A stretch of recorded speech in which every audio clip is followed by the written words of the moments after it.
job options and personal savings continue to dwindle, anger is growing over the global financial crisis.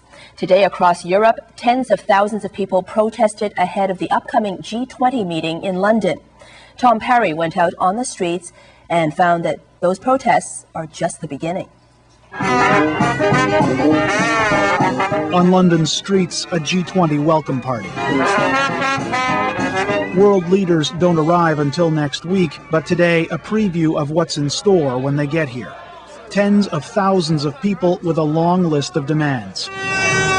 Everything from action on climate change to a restructuring of the world economy in the wake of the credit crunch. I think they're making the poor pay for the crisis that was created by the rich, the New York bankers and the London bankers and any bankers actually throughout the world. They're making us pay for their crisis. I think the G20 are going to have to listen when you get a solidarity movement of people, and today is a really good example. People are standing up who haven't stood up before in this kind of situation. We're campaigning for justice for the world's poor, a fair trade for all, and also that we have a climate change so that we can all live on this planet.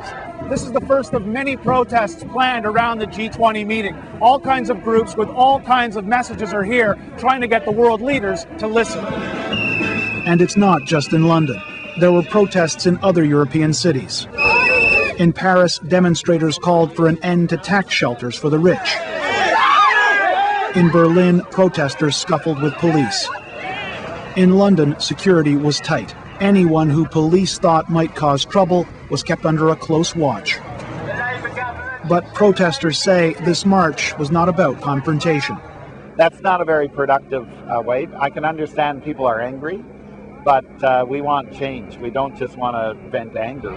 Still, police were out in force and will be on high alert next week as G20 leaders arrive for their summit. This march was a warm-up act.